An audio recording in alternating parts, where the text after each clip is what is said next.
Good morning and happy Friday. We've made it to the end of the week. Just a quick update and some new things that we wanted to go over during today's coffee and chlorine. We had a hectic drive-in, lots of different things going on, so I wanted to make sure I shared it with you. One of the new things that's coming in today is a new spa line for your hot tub. We had several customers that were having trouble finding 1-inch chlorine tabs, so we've made sure that they're going to be here, and a few other chemicals. If there's anything that you've been having trouble finding and you need to make sure that we keep it in stock for you, all you got to do is let us know. And we also have a new battery handheld vacuum for the swimming pool. It's like the little dirt devils and stuff that we use in the house. It connects to your pole. And we're going to be testing that over the next week or so and looking into it. It's got a really good price point on it. It'll be less than $160.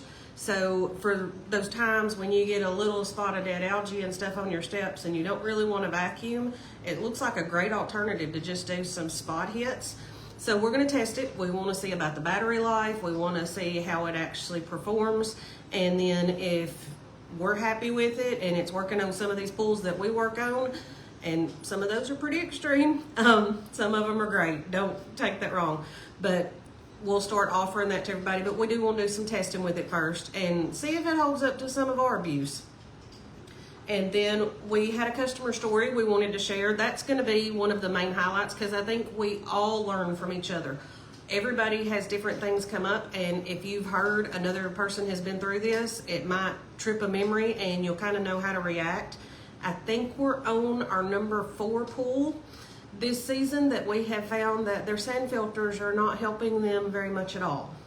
One, the sand filter was too small for this massive pool.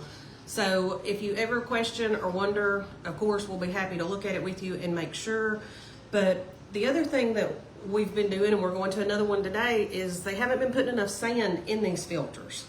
So if you can walk up to your sand filter and take your hand and wiggle it, and of course don't try this and break any plumbing or anything, but it'll be pretty obvious, there's not enough sand in there. You shouldn't be able to move your sand filter. Most sand filters are gonna be around 200 pounds of sand, some a little more or less. So if you can wiggle that with your hand, there may be a problem there. We might wanna look at it. And of course, the same things as always, you need to change that sand at least every 5 years. It gets gunked up, it gets really nasty. You can Google that and see some of the horror pictures of what's inside these sand filters. We can do rubies. It's an alternative, it's a media. We don't carry it and keep it in stock. We will order it and have it ready if it's something you want to do. It does filter down a little better.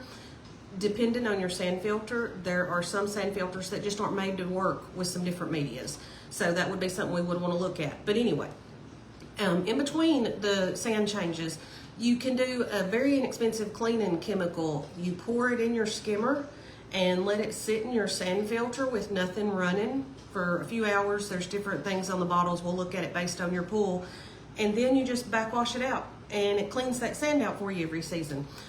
So different ways to maintain your sand filter, but your sand filter should be doing a lot of the work for you. If you're really struggling to keep that water clear and everything looks right, all of your chemicals are in line, that's the next thing we're going to start asking about is how old is the sand? Have we cleaned it? When was it installed? All those things, because like I said, we're on number 4 or 5 this summer that there wasn't enough sand in there. And those poor customers were trying to do the work of their filter. So again, if you can wiggle it, if it is loose and it's floppy, it doesn't weigh enough. There's probably not enough sand in there. So again, we talked about we've got the new things coming. We love the customers. We're going to help you. We're going to figure out what's going on in these pools. We had a few things come up this week that it's, again, thrifty, inexpensive ways to make sure you're staying in front of it. Your ladder bumpers on your ladders, on your in-ground pools, those wear out. They deteriorate. It is sitting in chlorine and drying out every day, plus the sun, all of that stuff. Very inexpensive thing, but make sure you stay on top of it because if those deteriorate and fall off, you may not know it. And kids jump on the ladder to get out of the pool, ladder tears a hole in the liner. You don't want that to happen. So they're $10 to replace. There are 2 different kinds. This one goes inside the ladder. And then there's another one that it goes on the outside. So if this is something you need to replace, that would be what I would look at. If it needs to go on the inside of the ladder or if it's on the outside. And then we'll know exactly what to get you. Again, a set of 2 of them is a whole $10. Thrifty way to just stay in front of it and to not cause a bigger problem. And then with our service calls and everywhere the guys are at, they have been seeing your robots left in your pools.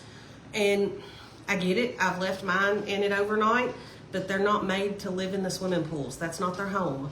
It actually shortens the life of them, and we want you to get as many years as you can. They're expensive, and we get that.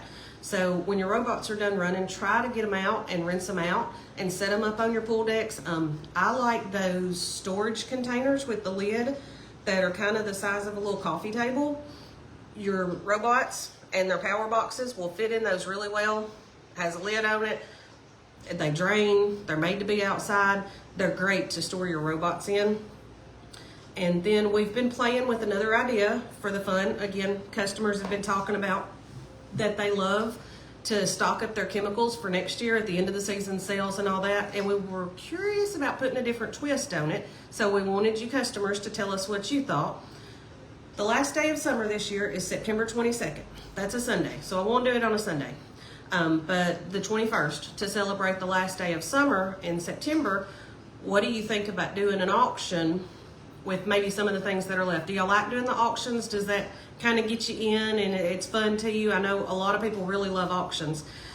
We would be able to do like some of the displays that we're not going to have next year. And then of course, some chemicals that are left, I'll work with distribution and we'll talk some things out, see if there's some items that we can offer some specials on.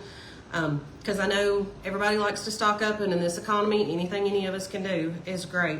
So that was one of the things we wanted your feedback and your opinion on.